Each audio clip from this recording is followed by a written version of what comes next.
Hey guys, gals, and non-binary pals, I'm your host Hannah, and this is Under the Scrubs.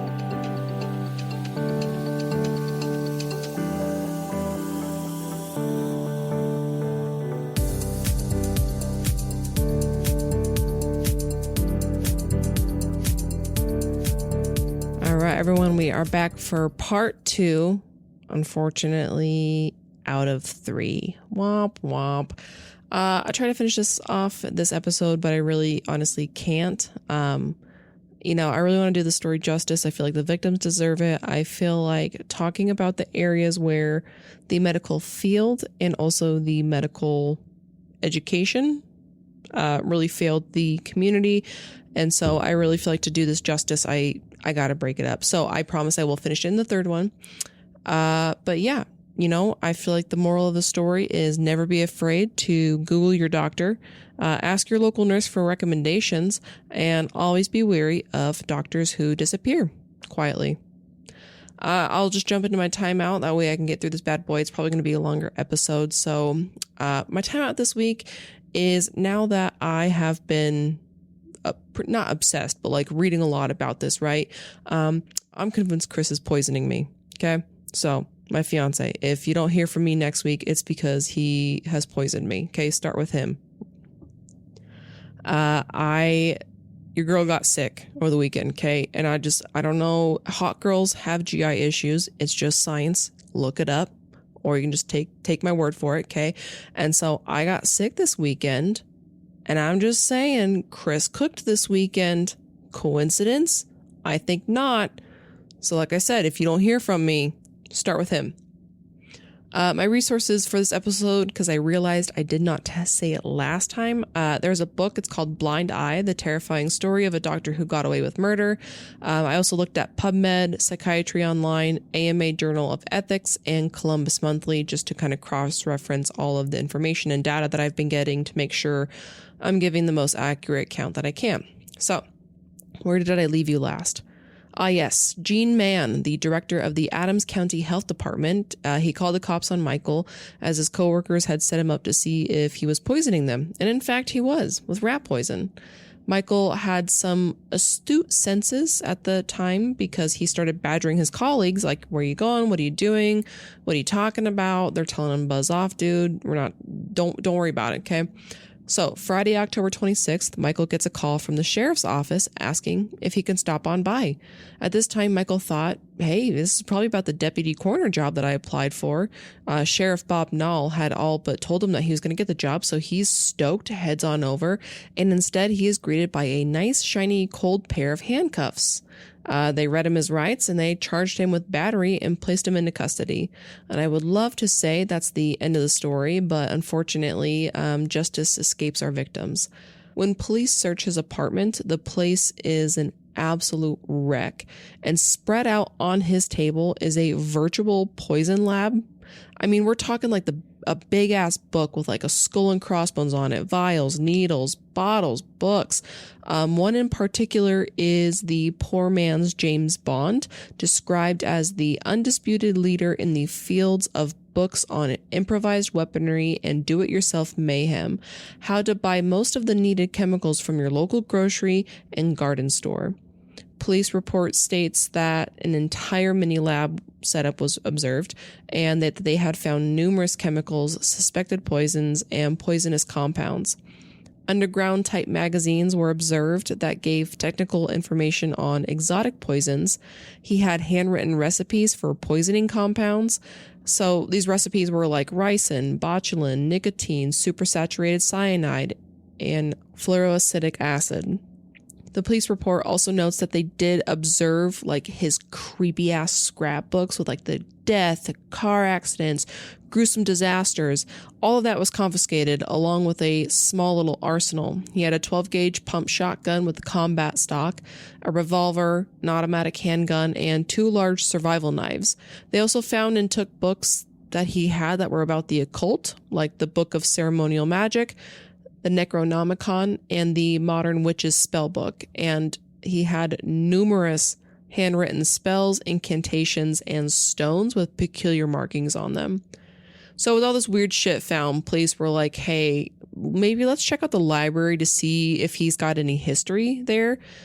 One by One is a book about a pair of psychopaths that inject botulism toxin into food in New York City supermarkets. And The Healer is a nonfiction book that's looking at the 1975 fatal injection of the author's wife with Demerol by Charles Friedgood. He was a Long Island surgeon. Maybe we'll talk about him in the future. But both those books were checked out by Michael. His Aunt Ruth actually ended up bailing Michael out for $5,000. And so he was released later that afternoon that he had gotten arrested. So mouth of word, Michael had been arrested for some kind of fight that was a misunderstanding. That's what he's saying. But Monday morning, the local newspaper ran a brief story that definitely did not mention a fight and instead mentioned man suspected of poisoning coworker. When Michael's mom is asked about it by the locals, she just brushes it off, stating, no, Michael's not guilty. He told me so because, he's a really solid source. Quincy authorities reach out to the Ohio State Police Force for any kind of background on Michael. That ends up leapfrogging to the Ohio State University Police Department, police force, and the doctors who had worked with Michael. Those doctors and board members meet and they're scrambling like, what the hell do we do? Do we talk to them? And this is during a period in time where the relationship between doctors and the police officers for the university it's starting to crumble. All right. They're having malpractice lawsuits being filed. And so doctors are viewing anytime police officers call as like they're just trying to get information for the plaintiff to use in a medical malpractice lawsuit. So these doctors and board members, they're trying to figure out how can we cooperate, but like bare minimum level. And there's also zero mention at this time of reporting Michael's arrest to the Ohio State Medical Board. If there was a drinking game to take a shot every time Michael could have been stopped, but wasn't, you'd probably need a new liver at this point, right? There had also been an investigation within the hospital. They had reports of gambling and loan sharking at the university hospital that had led university hospital police officers that they were posing as employees, and they had planted a fiber optic camera on a med cart. This shined a pretty little light on narcotic diverting, one doctor who was actually just shit-faced on the job, and others who appeared to be working under the influence of marijuana and other drugs. Like, they actually had doctors and nurses shooting up at this med cart. When evidence was taken to the Assistant Attorney General Holder, he just forwarded the university police officer to risk management, and surprise, surprise, risk management said that the individuals should be quietly encouraged to seek treatment, and no other investigative steps are going to be taken, and no drug charges were ever filed. So this relationship between the university police and the actual hospital members, it's not great right now. All of this to say, so when the university police officers arrive at the medical director's office, he asked for Michael's file to hand over to the Quincy police force. And he was told, actually, all those files have just been moved to the university VP and Dean of College Medicine's office. All inquiries need to be passed on to Holder. That was the Assistant Attorney General. And he was selected to handle all of this because he was also familiar with the previous allegations that were involving Michael. Holder kept dodging the university police officers, and finally, after numerous attempts, they were able to finally be connected, just to be turned down. Holder told them, yeah, sorry, I can't give you that file.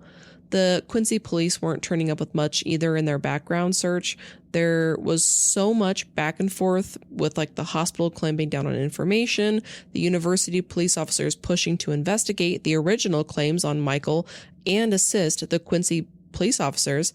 This frustration ended up reaching a boiling point where one officer actually drafted a memo saying that he's going to investigate this thing at whatever cost, even if he has to resign afterwards.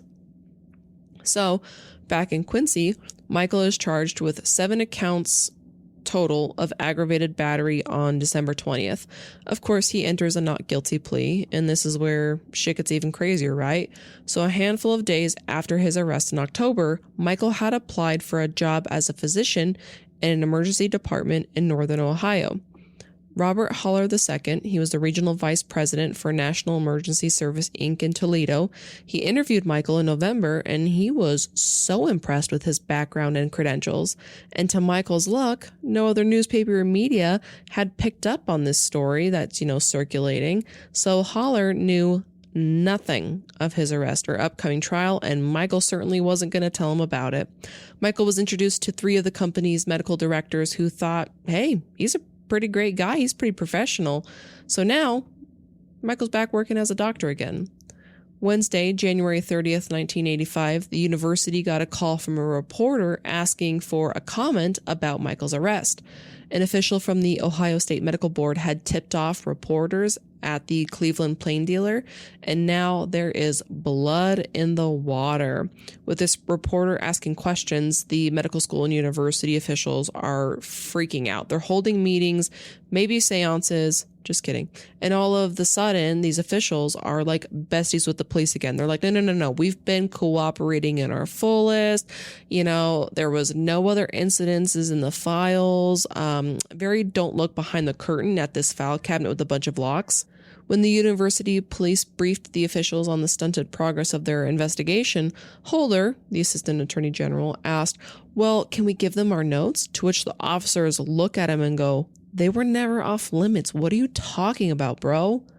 The next morning, the story, which the hospital was trying to avoid, broke in a 6-column banner headline that said, Medic probed an OSU deaths. Of course, it mentions how the school strictly denies any allegation that they had been asked for information regarding Michael's activities at OSU. But the reporter throws in after that how the Quincy authorities really contradicted that statement. All the papers were bought up at the hospital so patients wouldn't see them. And the hospital where Michael was working at, Fisher Titus Hospital, actually suspended his hospital privileges. The next day, another article covered the anger that the previous physicians or colleagues had with OSU that they hadn't done anything to revoke Michael's license and allowed him to move on to another state, and just really kind of covered this up. At this point, everyone is pointing fingers at each other. It's like that meme, Spider-Man, where they're all pointing at each other, all 3 of them. So the CNO, who had copies of the nurses' statements and that handwritten note from Rena Cooper, she was more than ready to turn them over. Hospital executive stepped in and said, hell no. The university police are trying to uncover more, while the hospital still has their foot gently on their neck with the threat of increasing pressure to shut the hell up. Everyone within the hospital, they're getting gags, right? They're left, right. It's like a BDSM Oprah. One of the university officers, Hurt, went over the heads of the hospital officials and called the university president, Jennings, at his house via payphone so he couldn't be traced. Hurt tells Jennings, hey, I've got the tea, buddy, and it is piping hot. Jennings is like, yep, get on over here. Hurt goes to his house and tells him everything from the Michael issues and the hospital's reactions to the evidence of the drunken high nurses and doctors he had uncovered. And Jennings is shooketh to his core. And he promises, I'm going to protect you. I've got zero idea what was going on, but we're going to get to the bottom of this. Jennings gets James Meeks. He is the dean of Ohio State University School of Law.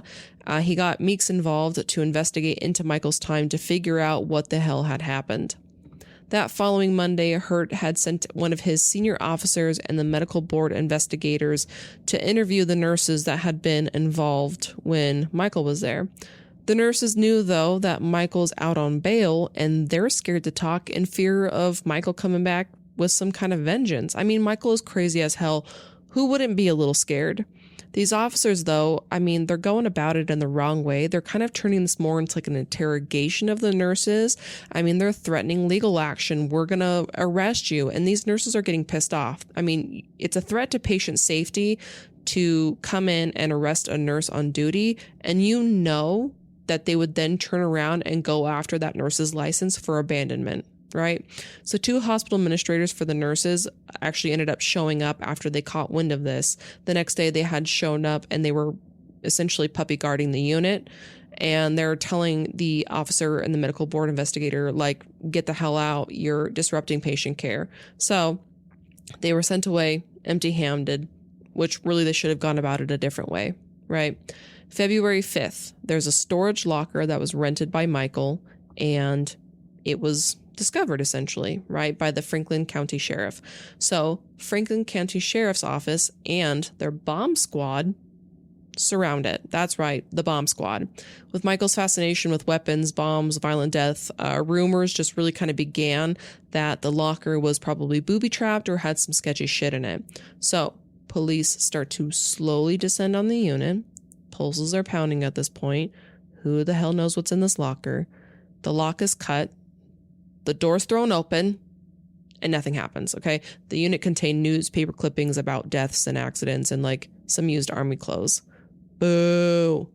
Meeks, the dean of OSU School Law, he talked to everyone during his investigation. You know, Rita Dumas, she was the nurse that was dating Michael. Man, she's crying, okay? Michael's so great. He's so supportive. He takes care of me and my 3 kids. Carolyn Beery, the student nurse, I mean, she's pissed off. She's like, no. I was shunted aside. You guys treated my word like garbage, and I saw it happen. Okay. Dixon, that was the associate executive director of nursing, said, no, I told the doctors about the patient deaths and handed over the nurses' evidence and testimonies, but the doctors involved disputed it. Now, those same doctors are claiming that they have no memory of that happening.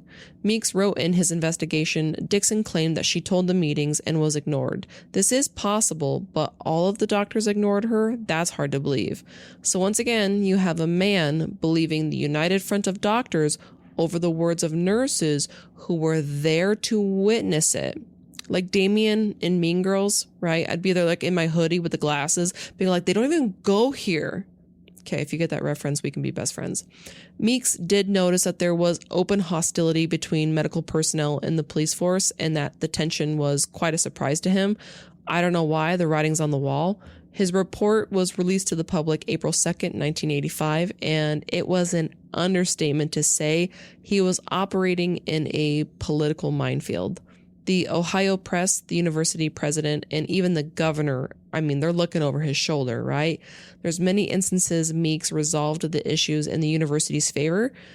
I mean, you know, he's saying that there's no cover-up, the hospital didn't withhold information from investigators, the medical school cooperated with investigators, the hospital had not erred in the decision to conduct its own investigation, and Dr. Carey had been fully cooperative and definitely did not mislead the medical board in recommending that Michael be licensed to practice medicine.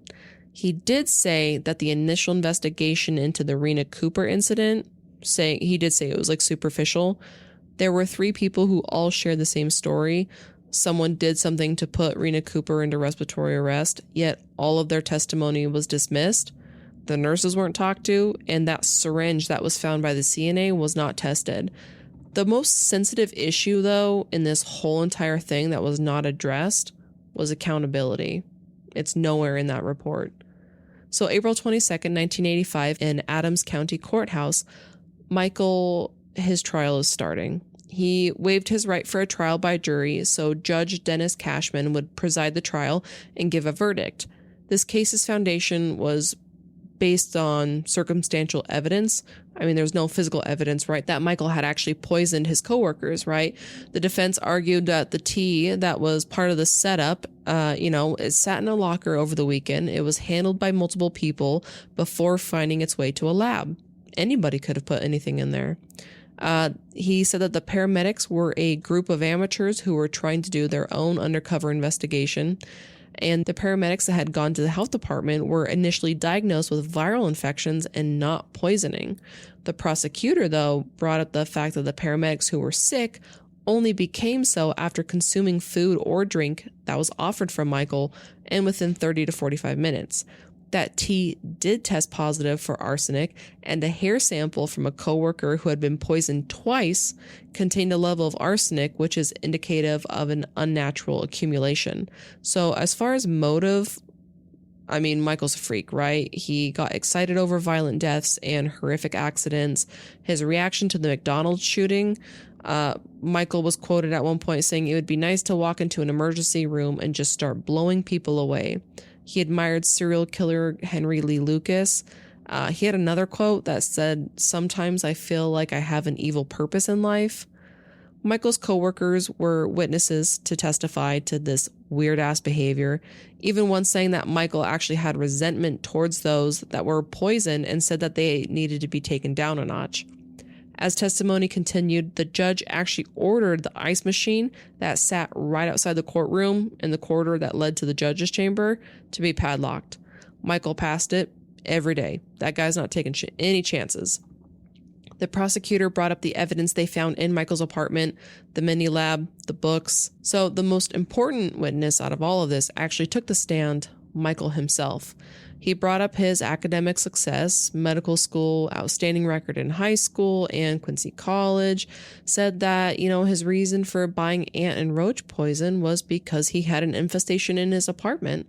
The other items that were found in his apartment were just reflective of his interest in chemistry. The books were to better understand his father's work in Vietnam. While his reading habits might be a concern, this is America and he's got the freedom to read whatever he wants. The McDonald's massacre comments were jokes, chalking up his comments for everything, as he called them, gallows-type black humor. Even his comments about killing children in the pediatric ward. I don't know about that one. The fascination with accidents and death were to help him be capable to respond to any kinds of calls since he worked in, emergency medicine. After Michael, Kevin O'Donnell testified. Kevin was the president of his own termite and pest control company, and he had inspected Michael's apartment. And he did say, he's got these reddish type ants. It's an infestation. On cross-examination, though, those certain types of reddish ants, they were not native to Illinois or any northern part of the country. They were only found in Florida, and they were an outside type species, never indoor, really unless planted there. Ironically, Michael had visited his mom and half-brother in Florida at Christmas time. So each day after the trial, Michael's mom, Muriel, would go back to his Aunt Ruth's house and she would tell Ruth about the proceedings.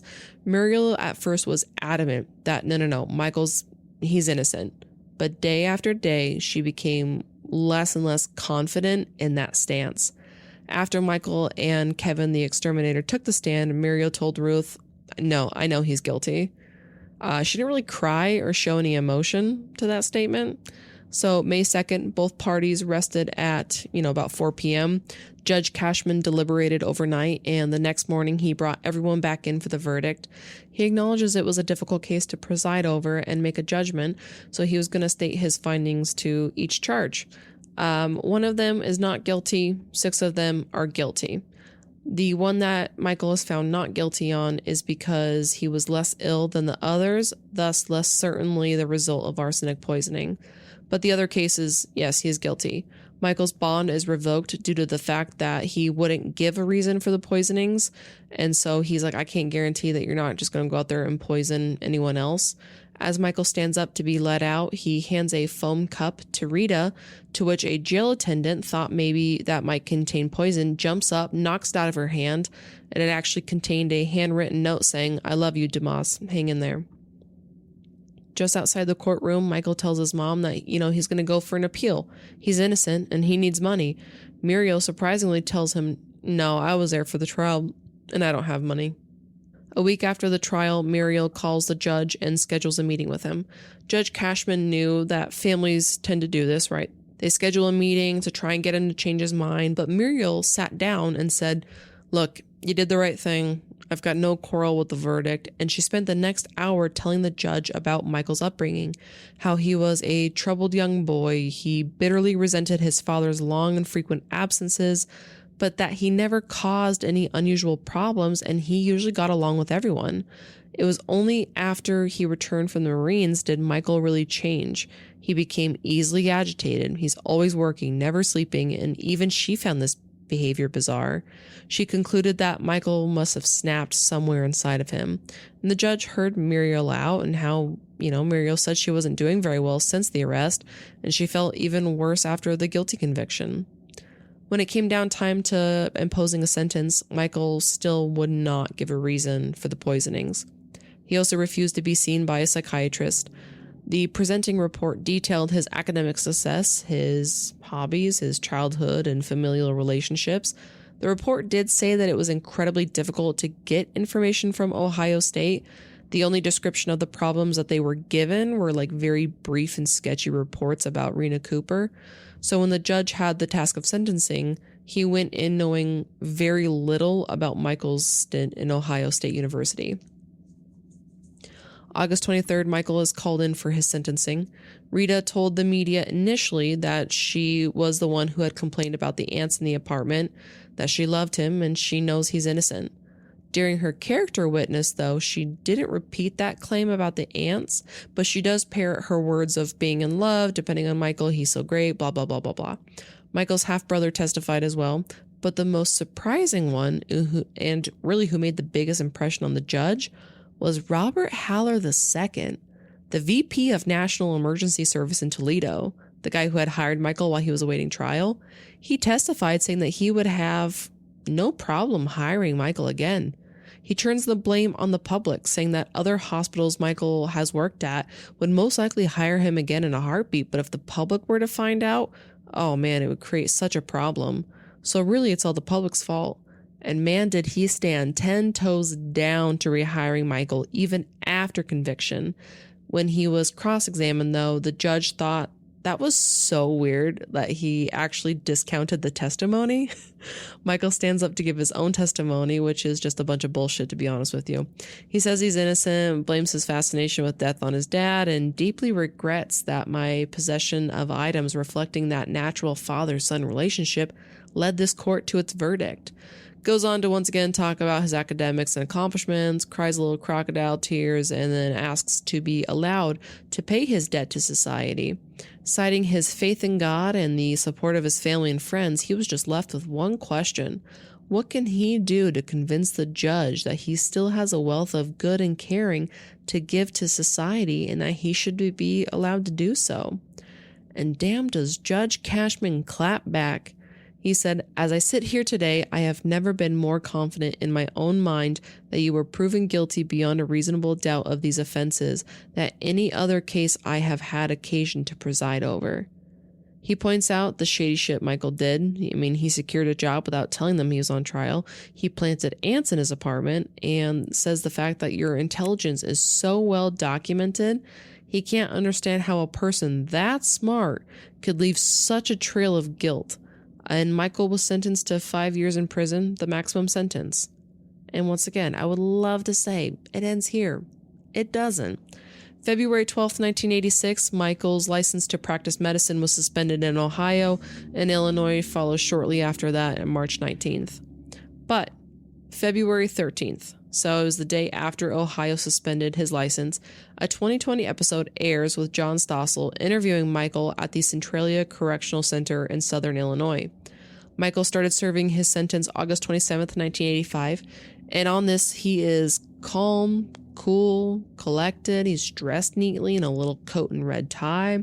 He really continues this innocent plea. He was even more adamant to both the host than he was with the judge. He really just reiterates what he had said. He's innocent, whatever. But Stossel points out, with credit from his time served in Adams County Jail, along with his good behavior, he's like, you might be getting out in a year and a half. So Stossel asks him, do you know some people are scared of you now that you're getting out? Michael apologizes and ensures that there's no reason to be scared. Judge Cashman was the first in line to not believe that bullshit. For that Christmas, he received a handwritten card in the mail wishing him and his family a safe Christmas, signed Michael Swango. And if that doesn't make your butt pucker. August 21st, 1987, Michael gets that sweet, sweet taste of freedom. He only served 2 years out of his 5, and he did have to remain under supervision for another year, but Michael emerged ready to be free and armed with a new explanation for his arrest. He had been framed by Wayne Johnson. Who's Wayne Johnson? The coroner. Wayne must have been afraid because Michael was far more skilled and would usurp him. Rita, his ever-loving girlfriend and support, they ended up moving out to Hampton, Virginia. They wanted a fresh start, new life, but found that, they cannot outrun his actions. When he applied for his medical license in Virginia and met with the committee, to which they said, hell no. So, Michael went to go work as a counselor for the Career Development Center, which helped students get into medical school and other professional schools. And while he was working there, 3 of his colleagues came down with similar symptoms that were eerily similar to the paramedics that he used to work with. One was even hospitalized. One woman who had shucked off Michael's sexual advances, despite being with Rita, accused Michael of stalking her, and she was one of the 3 who got sick. His reputation of being the weird guy really did not take very long to establish itself.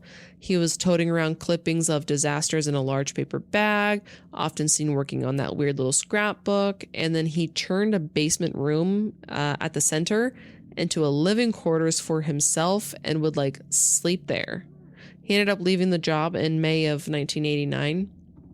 Newport News police had received a complaint from another employee at the center, and they had launched an investigation of a mysterious illness. They were able to trace Michael to Columbus, Ohio, and spoke to the prosecutor, who had sent them a copy of the report on Michael. The Columbus inquiry also led a tip to reporters at the Columbus Dispatch that Michael was now under investigation in Virginia. A friend of Michael's had sent the article to him, which prompted Michael to call the Newport News police and ask to be interviewed. No charges were ever filed, but the investigation appears to have spurred Michael to change his name legally. So January 18th, 1990, Michael changes his name to David Jackson Adams. Still going to call him Michael. He still used his original name to get his job as a lab tech at Atticol Services. I hope I said that right. A company that tested samples of coal to be exported to France from the U.S. He would also continue work as a part-time paramedic at a nearby hospital. The president of the company, William Banks, thought Michael was an excellent employee. He's very hardworking. He even met Rita once, and he's like, yeah, these guys make a very nice couple.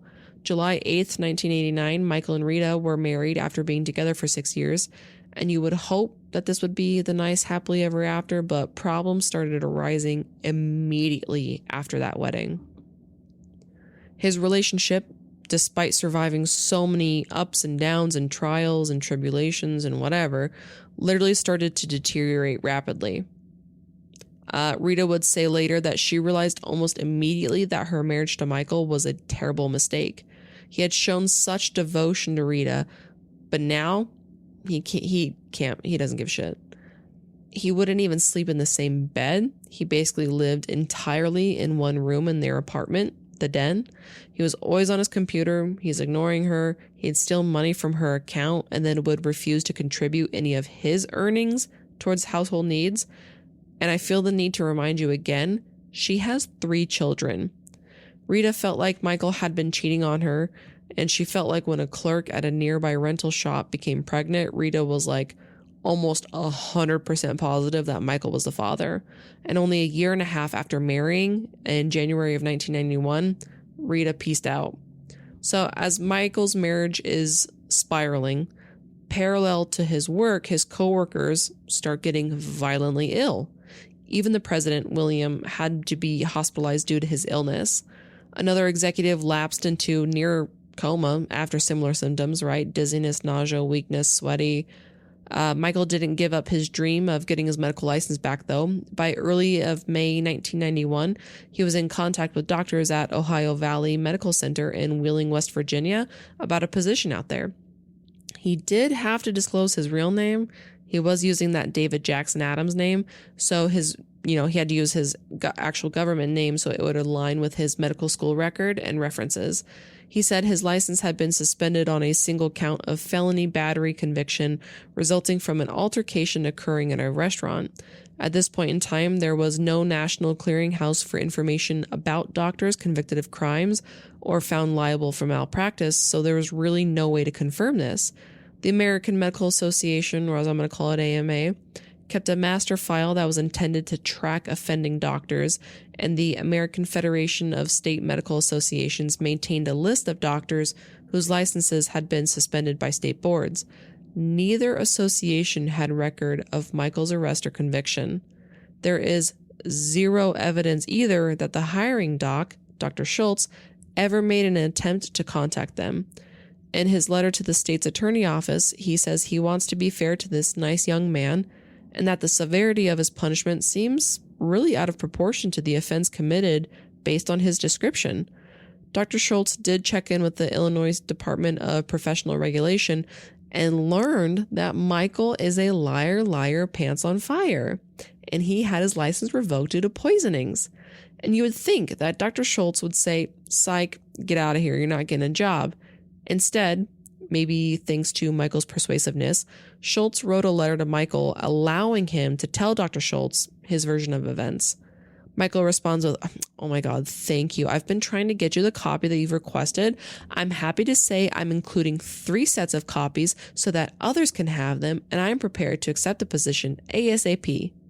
The documents provided, though, had been like a prison discharge fact sheet, which said that Michael struck a blow with his fist. The docketing statement said that he was convicted of battery and caused bodily injury, and the force was a blow struck by his fist, and that he was sentenced to 6 months to be followed by 18 months of probation. Michael also threw in a letter from Virginia from their governor in 1989 that said Michael will have his civil rights restored that were forfeited from his felony. He lives a law-abiding life, removes his political disabilities, and wishes Michael success in the future. Where the hell did these documents come from? Dr. Schultz, being so confused, writes to Quincy authorities and tells them, hey, Michael's story checks out, so how did you guys get that he poisoned people? Send me a little DM, not really, that talks about the nature of his issues that led him to get his license yoinked. Besides the letter saying Michael gets his civil liberties back, everything else was illegal and forged. Scott Walden, Adams County State Attorney, sends Schultz copies of Michael's sentencing order and the appeal rejection. Scott takes what Dr. Schultz sent and forwards that to Judge Cashman. And sure, Schultz ends up rejecting Michael, but there's zero evidence that says that the doctors at Ohio Valley took any further steps to raise the alarm to other doctors and medical residency programs to the chance that Michael might apply to them. And let me tell you, Michael sure as hell was applying to many other resident positions. September 1991, Dr. Anthony Salem, he was the director of internal medicine residency program at the University of South Dakota in Sioux Falls. And he was going through applications when he came across one that captured his attention. It said, my situation is somewhat unusual. My medical career was interrupted by a personal tragedy in 1985. Under circumstances unrelated to medicine or medical practice, I was convicted of battery in the state of Illinois. I appealed the conviction vigorously, but without initial success in the courts. Upon completion of my probation, I began to rebuild my personal life and my medical career. August 1989, I received a restoration of rights removal of political disabilities from the governor of VA. This essentially is a pardon for the conviction in Illinois and restores any and all rights. Signed, Michael Swango. Dr. Salem looks through credentials and he's very impressed. Great letters of recommendation. And this is a program that struggles to attract and retain doctors due to harsh weather and remote location. The university was actually trying to get foreign doctors to accept and train only those who showed some kind of promise to remain in the States. So a U.S. doctor applying was amazing. But that little bit about the arrest had them pause. So out of curiosity, Dr. Salem followed up. Maybe DV, he's thinking. September 18th, they called the Illinois Department of Registration and Education, the Ohio State Medical Board, and the American Medical Association. Illinois said license revoked was for disciplinary reasons, and Ohio said samesies. Neither provided further details, and AMA was even vaguer with their response. They did nothing to qualm the curiosity Dr. Salem had. So he asked an associate to contact Michael and ask about the battery conviction, which Michael responded with a one-page response. He admitted that, it was a poisoning case, and that was one summer in 1985. Just some coworkers got sick, and a few weeks later he was arrested and charged with putting something in their food and drink. Accusations were made by jealous coworkers who were upset that he was a physician and that, the evidence had come from a lab that was later closed by the governor and state police due to gross incompetence and numerous deficiencies. So Michael's adapting and learning from each rejection he gets. Dr. Salem just outright calls Michael to learn more, to which Michael weaves a story of half-truth, half-bullshit, paints himself as a victim of coworkers and how the justice system did him wrong. He really played the, I'm a doctor and people show me hostility and jealousy because I'm so great. And unfortunately, there are people out there who'll believe that shit, and maybe other doctors because they probably feel the same way, and it's just a big circle jerk, right? Dr. Salem comes away from the conversation really liking Michael. He thinks he's a great and courageous guy.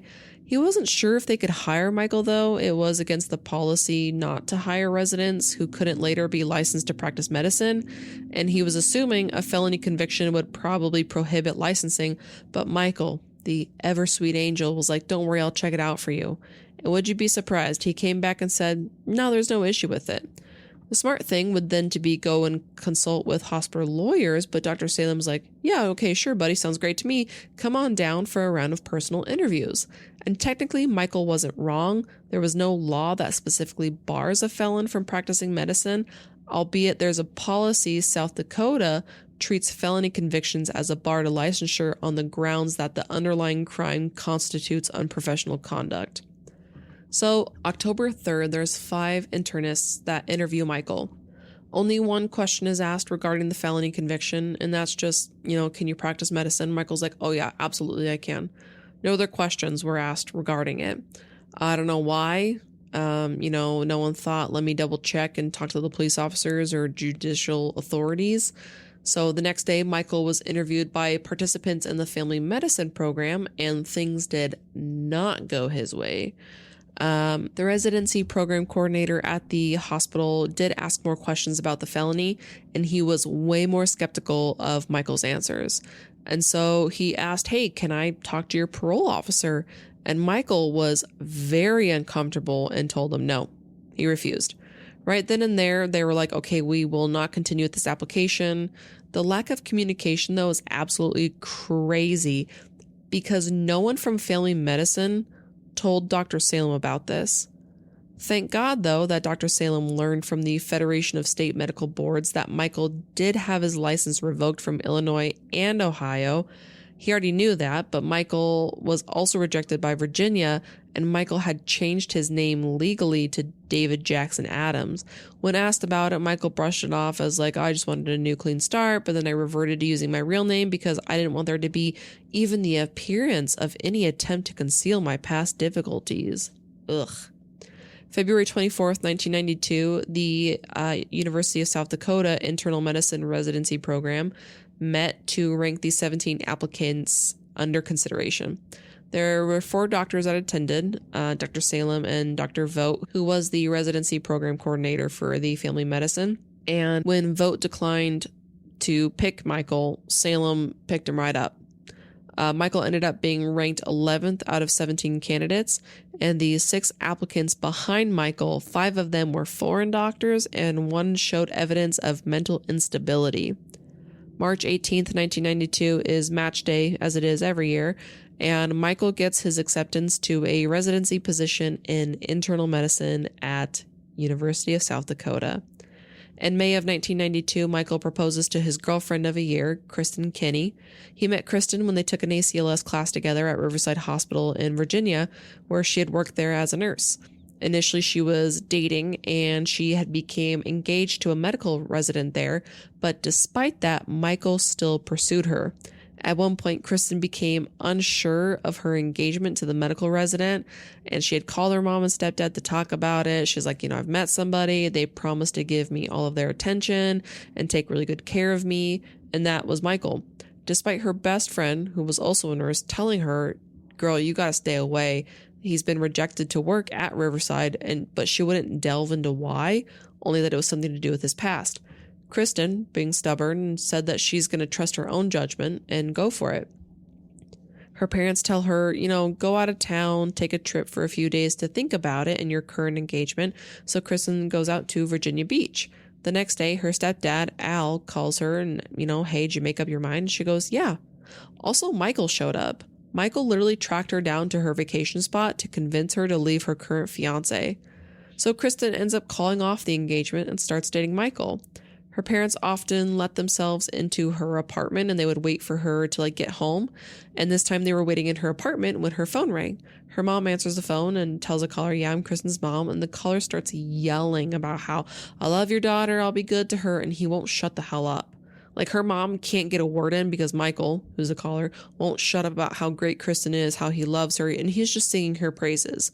Kristen's mom turns to her husband after hanging up and tells him this is either the most wonderful thing in the world for Kristen or he's some kind of nut. A few weeks later, Kristen calls. Guess what? The one thing I didn't want to have happen. Michael's actually a doctor. I'm sorry. And her stepdad's like, I thought he was a chemist. And so he lied to you?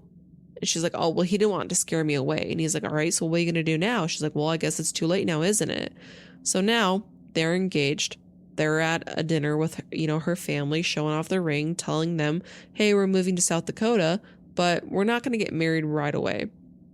Her stepdad, Al, is asking Michael about his past, his education, and he notices that there's a 3-year gap between 1984 and 1987. And when he asks him about it, Michael's like, oh, yeah, I'll tell you about that later. It's not that important. He also doesn't mention that, he's been married before, and then they ask about his parents. He's like, well, my dad's dead. My mom's in a nursing home. Well, where is she? In Missouri. He kind of looks uncomfortable now. So Al's like, well, when's the last time you saw her? And Michael's like, yeah, I haven't. Kristen jumps in to defuse the situation. She's like, oh, it's a really sad story. He'll tell you about it sometime. And this was true. Muriel had deteriorated after Michael's arrest, and she was in a nursing home in Missouri suffering from Alzheimer's. Family members said that she was suffering from a broken heart. After dinner, Kristen asked how they felt about Michael, and her parents, they didn't want to tell her, now this guy frickin' sucks. They just kind of, gave a generic, oh yeah, if you like him, we do too. But as the parents, reached the car, they said to each other, I hope he is what he says he is. Late June, before Michael is due to arrive, Dr. Salem goes over his files one last time. And I mean, this is a rare time, the first time the university has admitted a convicted felon to its residency program.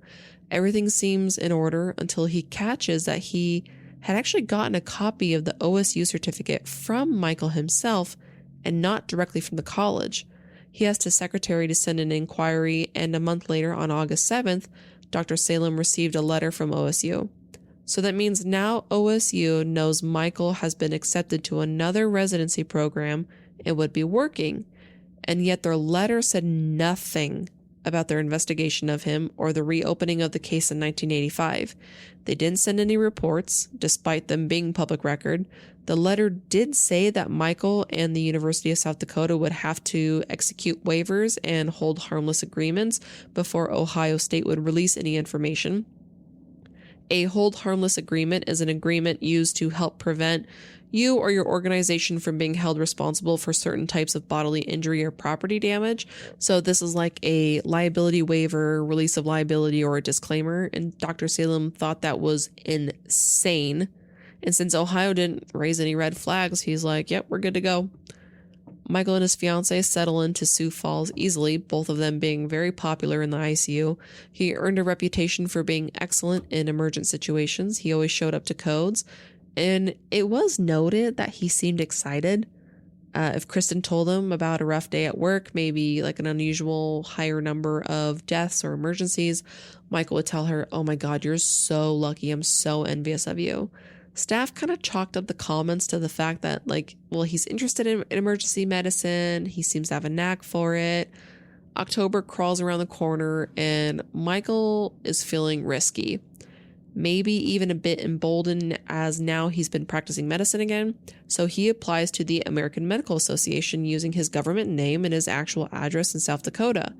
This application had the AMA official, Nancy, that was overseeing him, write a letter to Quincy asking for the court records.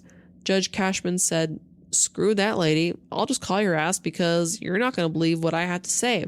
He calls Nancy. He spills the tea. Nancy writes to Michael saying, I'm not going to make an approval. Instead, I'm going to send you to AMA's Council of Ethical and Judicial Affairs for further investigation. And as soon as Michael gets that letter and his dirty little dick grabbers, or as I call them, you can call them hands, He calls Nancy and he tells her, he's like, I'm withdrawing that application. Never mind. Pretend you never saw it. But Nancy, like the rest of us, though, was out there telling everybody who would listen about that freak show that just applied to the AMA. One of the individuals listening just so happens to know Dr. Robert Talley, the dean of the University of South Dakota Medical School. So, Michael's excelling. He's wearing the appropriate mask, to fit into public. Any concerns or doubts Dr. Salem had were wiped away when he saw how well Michael was doing. November 25th, 1992, he gets a call from Dr. Talley inquiring about Michael. And he's like, yeah, I know about his past in Illinois, but Dr. Talley's like, no, homeboy was involved with suspicious deaths in Ohio. Agreeing to keep this quiet for now, Dr. Salem is going to watch Michael very closely for the next 3 days while he's on shift, and Dr. Talley's going to go figure out, contact the dean of Ohio State University to get the scoop. The two doctors were trying to figure out how to go about Michael when Dr. Salem got a call from staff that were crashing out over at the VA hospital. The Justice Files had ran a segment on Michael, and they had used footage from that 2020 episode he did while in prison, and staff saw it on TV. So Dr. Salem runs back to his office, he's going through his files, and he emails Michael, hey, you have no pharmacy access and your residency is suspended. When he gets home, he watches the episode of the Justice Files and he sees the real reason that Michael had his license suspended. A few days later, the newspaper picked up the story, leading Dr. Salem to call Michael and tell him, hey, don't show up at work. Instead, you're going to come in for a meeting later that afternoon.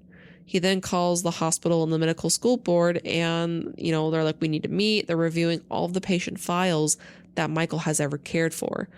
So Michael shows up with Kristen in tow to this meeting, more than ready to spew more bullshit to try and weasel his way out of, all of this. And Dr. Salem instead sits them both down and makes the two of them watch the Justice Files episode in its entirety. And keep in mind, Kristen doesn't know about any of this. She looks sick to her stomach with what she just saw. And Michael plays dumb. Oh, I didn't know I was being investigated, and then goes back to being the victim. The next day, Michael gets a letter telling him that he has a deadline to resign, and if he doesn't do it, then he will be dismissed.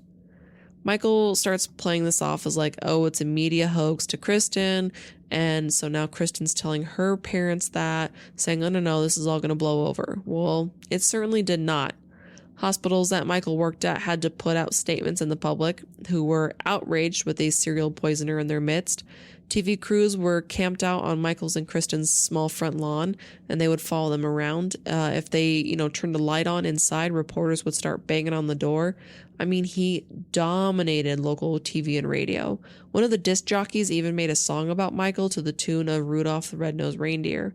Michael decides that he's going to write down all of the media contacts and call them one by one to issue statements. Of course, his statement is he's a good doctor, he's a good guy, and that he's open and honest about his convictions to the university officials. But stories start circulating at the VA hospital where Kristen worked. One of his fellow residents, she was a heavier set woman.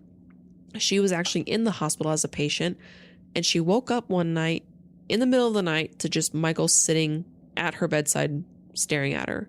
Scary, right? It would have been even more terrifying had she known that Michael had made comments back in Quincy about how he hated fat people and he fantasized about slicing them with razor blades attached to the tips of shoes. That is very specific. Another story was that Michael was cheating on Kristen with another nurse at Sioux Valley, but that nurse at Sioux Valley thought Michael was actually stalking her and was thinking about pressing charges. So weeks start to go by, everything's kind of calming down. Michael is saying that he's going to get a lawyer and sue so that way he stays on with his residency because he does, step back, right? So January comes and Kristen stumbles upon a recipe card tucked into the back of Michael's medical diploma. This recipe has a bunch of poisons on it, and her friends and family start noticing that she's starting to become more withdrawn. She's not laughing anymore. She's appearing more like a shell of herself. Now, when anyone calls the house for Kristen, Michael's now the one that answers. Finally, Kristen breaks down. She's talking to friends, and she says that she found something, but she's not going to specify. And she's like, I believe he's guilty of the crimes that he's accused of. The couple, they're arguing all the time now. Kristen has more questions. Michael's angry. He's giving her, more and more twisted lies. January 13th, Kristen becomes violently ill in the lobby of a clinic. Nausea, headache, disorientation, and she actually passes out when she gets home. Classic signs of arsenic poisoning. The two continue to really just spiral downwards. Kristen's journaling her concerns and her fears over Michael. She's continuing to be sick. She's self-isolating, and now she starts self-medicating. There's one Saturday, early evening, she's going to toss back a few gin and tonics, and that's all she remembers. Kristen's mom and stepdad were trying to get a hold of her one day to no avail. They're calling, no answer. Her mom reaches out to her best friend in South Dakota, and her best friend's like, yeah, no, I'm concerned because she missed her entire shift today. Later that Saturday night, the Sioux Falls police are called regarding a young woman that's been found naked on East 5th Avenue. And that's where I'm going to leave you. I'm so sorry. Next week, I swear, we're going to finish it up. And I pinky promise on that because my mind is so wrapped around Michael. I feel like I need a nice little palate cleanser after this. And honestly, he is a nasty, scuzzy guy. So I don't want to look at his face anymore. So make sure to check out the gram at Under the Scrubs podcast. I do have to say that I've got some very exciting things coming down the pipeline that I will be very excited to share with you once they kind of start coming to fruition. So make sure you keep, your eye out for that. And I will see you guys next Tuesday. Okay, love you. Bye.